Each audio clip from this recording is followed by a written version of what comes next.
Hi నమస్తే welcome to my media. నేను మీ కేవీఆర్. జనసేనకే కాదు కూటమికి కూడా ఒక పెద్ద షాక్ తగిలింది. విజయవాడ వెస్ట్ అభ్యర్థిగా అంటే తనను తాను ప్రమోట్ చేసుకున్న పవన్ కళ్యాణ్ హామీ ఇవ్వడంతో కాళ్ళకు రెక్కలు కట్టుకొని ప్రచారం చేసిన పోతిన వెంకట మహేష్ ఆ పార్టీకి రాజీనామా చేశారు. ఇదొక సంచలనంగా మారింది ఆంధ్రప్రదేశ్ రాజకీయాల్లో. దాంతో ఆయన రాజీనామా లేఖను సోషల్ మీడియాలో విడుదల చేసిన వెంటనే ఇక జన సైనికులందరూ కూడా పవన్ అన్న నీకో దండం, నీ పార్టీకో దండం, హాయిగా రెస్ట్ తీసుకోక మనకు రాజకీయాలు ఎందుకన్నా అని చెప్పి పోస్టులు పెడుతున్న పరిస్థితి. ఒకవైపు అంటే పిఠాపురంలో కనీసం తాను పోటీ చేస్తున్న పిఠాపురంలో కూడా ఆయన సరైన ప్రచారం చేసుకోలేకపోవడం, మాట్లాడితే వడదెబ్బ సొమ్మసిల్లి పడిపోతున్న తీరు, రాజకీయం అంటే ఇంత సుకుమారంగా ఉండదని చెప్పి విమర్శలు వెల్లువెత్తుతున్న నేపథ్యంలో పాలిటిక్స్ని అంటే టూరిస్ట్ స్పాట్ లాగా మార్చుకున్న ఆయన తీరును విపరీతంగా ఎండగడుతున్నారు అనమాట. జస్ట్ ఎవరి వల్ల అంటే పోతిన మహేష్ రాజీనామాతో ఇక పార్టీ పరిస్థితి అయిపోయింది. అంటే ఇట్లాంటి నికార్సైన కార్యకర్తలనే కాపాడుకోలేని నీ రాజకీయం ఏందన్నా అని చెప్పి జన సైనికులే తీవ్రంగా విమర్శలు చేస్తున్న పరిస్థితి. ఒకసారి ఆయన రాజీనామా చేసిన తర్వాత ఏం మాట్లాడారో వినే ప్రయత్నం చేద్దాం. ఈరోజు ఉదయం నేను చూశాను,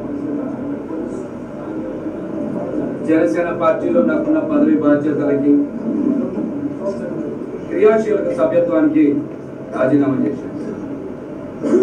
ఇప్పుడు నేను మాట్లాడుతున్న మాటలన్నీ కూడా ఏదో ఆవేశంతోనో లేకపోతే సీటు రాలేదనేటువంటి అసంతృప్తితోనో మాట్లాడేటువంటి మాటలు కావు. నేను మాట్లాడే ప్రతి మాట కూడా ఎంతో ఆలోచన ముందు చూపుతోనే మాట్లాడతాం. నాయకుడు అంటే ఒక నమ్మకం, ఒక భరోసా, భవిష్యత్తుని ఇచ్చేవాడిని నాయకుడు అంటారు. నటించేవాడు ఎప్పటికీ కూడా నాయకుడు కాలేదు. ముఖ్యంగా రాజకీయాల్లో నటించేటువంటి వ్యక్తి ఎప్పటికీ ఎవరికి భరోసా ఇవ్వలేదు. చాలా మందికి నాయకత్వం యొక్క అర్థం తెలియకపోవచ్చు. అది తెలుసుకున్నప్పుడు మాత్రమే రాజకీయ పార్టీలు పెట్టాలి. మేమందరం కూడా పవన్ కళ్యాణ్ గారిని, జనసేన పార్టీని నమ్మి అడుగులు వేశాం. కొత్త తరానికి బాటలు వేస్తారని విశ్వసించాం. సో ఇక దీంతో పాటు చాలా విమర్శలు కూడా చేసిండు ఆయన. సంచలనాత్మక విషయాలు కూడా బయటపెట్టిండు. వాస్తవానికి ఈయన అంటే ఎప్పటి నుంచో జనసేన పార్టీ అంటే పెట్టినప్పటి నుంచి అందులో ఉన్నారు. చాలా హార్ట్ఫుల్గా దానికోసం పనిచేశారు. గతంలో అంటే విజయవాడ వెస్ట్లో తాను టికెట్ ఇస్తానని చెప్పి పవన్ కళ్యాణ్ హామీ ఇచ్చిన నేపథ్యంలో ఇల్లు తిరుగుతూ ఆయన ఒక రకమైన అంటే ప్రచారం చేశారు. మంచి అపోనెంట్గా తనను తాను ప్రొజెక్ట్ చేసుకోగలిగారు. కానీ పవన్ కళ్యాణ్ ఆయన నమ్మలేదు. ఇంకొకటి అక్కడ విజయవాడ వెస్ట్లో సుజనా చౌదరికి కూటమి తరఫున తన సీటును సుజనా చౌదరికి జనసేన అమ్ముకున్నాడు అని చెప్పి తీవ్రమైన ఆరోపణలు కూడా వెల్లువెత్తున్నాయి. ఇకపోతే గత ఎన్నికల్లో 2019లో ఇదే విజయవాడ వెస్ట్ నుంచి పోటీ చేసిన పోతిన వెంకట మహేష్ ఇంచుమించు 22,367 ఓట్లను సెక్యూర్ చేశారు. 14% ఓటు బ్యాంకును సొంతం చేసుకున్నారు అన్నమాట. అంటే గౌరవప్రదమైన పోటీ ఇవ్వగలిగారు. ఈసారి కూటమితో కలిసి వస్తే తనకు సీటు ఇస్తే కనుక విజయవాడ వెస్ట్ను గెలిచి చూపిస్తానని చెప్పి ఆయన గతంలో సవాళ్ళు కూడా చేసిన పరిస్థితి. కానీ పవన్ కళ్యాణ్ దీన్ని కాపాడుకోలేకపోయారు. సుజనా చౌదరికి ఈ సీట్ అమ్ముకున్నారన్నది ఇప్పుడు తాజా ఆరోపణ. ఇకపోతే పోతిన మహేష్ లాంటి వాళ్ళే పార్టీని వీడితే ఇక మా పరిస్థితి ఏంటని ఇక్కడ ఆయన కింద చాలా మంది కామెంట్లు పెడుతున్నారు. గుండెల్ని పిండేసే వార్త, ఇలాంటి రోజు వస్తుందని అసలు ఊహించలేదు. ఒక నీతి నిజాయితీ గల వ్యక్తి, 10 సంవత్సరాలుగా పార్టీ కోసం పనిచేసిన వ్యక్తి, ప్రజా ఉద్యమ నాయకుడు శ్రీ పోతిన మహేష్ ఈరోజు మన జనసేన పార్టీకి రాజీనామా చేయడం చాలా బాధాకరం. దీనికి కారణం ఏమని చెప్పి హార్డ్ కోర్ జనసేన కార్యకర్తలు పెద్ద ఎత్తున పోస్టులు పెడతా ఉన్నారు అనమాట. పార్టీతో సంబంధం లేకుండా నీకు అండగా నిలుస్తామని చెప్పి తమ ఆవేదనను కూడా వ్యక్తం చేస్తూ వస్తున్నారు అనమాట. ఇక పార్టీకి రాజీనామా చేసిన సందర్భంగా ఆయన రిలీజ్ చేసిన లేఖ, శ్రీ పవన్ కళ్యాణ్ గారు అధ్యక్షులు జనసేన పార్టీ, నమస్కారాలు. జనసేన పార్టీలో నాకున్న పదవి బాధ్యతలకు మరియు క్రియాశీలక సభ్యత్వానికి రాజీనామా చేస్తున్నాను. ఇప్పటి వరకు సహకరించిన జనసేన పార్టీ నాయకులకు, వీర మహిళలకు, జన సైనికులకు మరియు పెద్దలకు నా హృదయపూర్వక ధన్యవాదాలని చెప్పి రాజీనామా లేఖను విడుదల చేశారనమాట. ఈ దెబ్బతో జన సైనికులకు అందరికీ కూడా జ్ఞానోదయం అయినట్టు అర్థమవుతుంది. అంటే ఈ పోస్టులు ఇవన్నీ చూస్తూ ఉంటే ఇకపోతే ఈయన మీద తీవ్రమైన ఆరోపణలు వెల్లువెత్తుతా ఉన్నాయి. పవన్ రెస్ట్ తీసుకోండి అని చెప్పి కార్యకర్తలు ఆయనకు సలహాలు ఇస్తున్నారంట.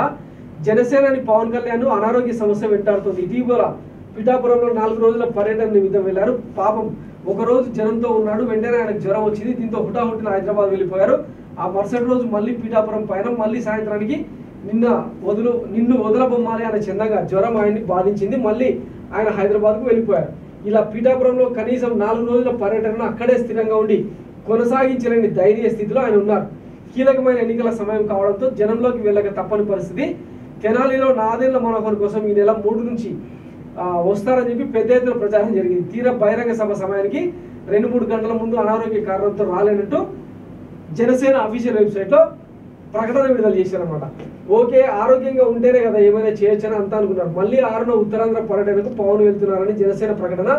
మళ్ళీ సాయంత్రానికి మరో అప్డేట్. అబ్బాయి ఆయన ఆరోగ్యం ఇంకా కుదుట పడలేదు, 7 నుంచి మొదలు పెడతారని ప్రకటన. అనకాపల్లిలో ఎటకేలకు పవన్ కళ్యాణ్ బహిరంగ సభ అనంతరం విశాఖకు వెళ్తుండగా ఆయన సొమ్మసిల్లి పడిపోయినట్టు జనసేన అనుకూల ఛానల్లో బ్రేకింగ్ న్యూస్ వచ్చింది. మళ్ళీ ఆయన హైదరాబాద్కు చెలో. జనసేన ముందు ప్రకటించిన షెడ్యూల్ ప్రకారం సోమవారం యలమంచలిలో పవన్ పర్యటించాల్సి ఉంది. ఆ తర్వాత 9న పిఠాపురంలో ఉగాది వేడుకల్లో పాల్గొనాలి.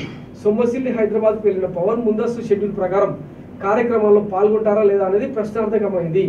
ఆరోగ్యమే మహాభాగ్యం అన్నారని, ముందు రెస్ట్ తీసుకోండి పవన్ సార్ అని వెటకారం ధ్వనించేలా పోస్టులు పెట్టడం చర్చనీయాంశమైంది. ఇది పవన్ కళ్యాణ్ సాధించిన ఘనత. వాస్తవానికి ఆయన హైదరాబాద్ టు ఆంధ్రప్రదేశ్ మొత్తంగా తీసుకుంటే ఈ 5 ఏళ్లలో అంటే 1800 రోజుల్లో ఆయన పట్టుమని 60 రోజులు కూడా స్టే చేసింది లేదు. ఏదో టూరిస్ట్ లాగా ఆంధ్రప్రదేశ్కు రావడం, జన సైనికులను రెచ్చగొట్టి వెళ్ళిపోవడం, వాళ్ళ ఉసురు తీయడం, ఇది జరుగుతున్న తంతు. ఇప్పుడు పోతిన మహేష్ రాజీనామాతో జనసేన కార్యకర్తలు అంటే ఏ కాస్తో కొద్దో గొప్ప మిగిలిపోయిన ఆ క్యాడర్ కూడా నీళ్లు నమిలే పరిస్థితి. మేము జన సైనికులు అని గర్వంగా చెప్పుకునే పరిస్థితి. ఇది ఒక నాయకుడు సాధించిన ఘనత. 10 ఏళ్ల ప్రస్థానంలో కనీసం క్షేత్రస్థాయిలో పార్టీ నిర్మాణం చేసుకోలేని దయనీయ స్థితి పవన్ కళ్యాణ్ అనమాట.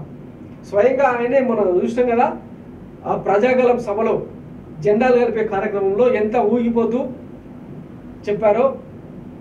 సో ఈ మాట్లాడుకోవడానికి ఏం లేదు, కొడిగట్టిన దీపంలాగా ఆయన పరిస్థితి తయారైందనమాట.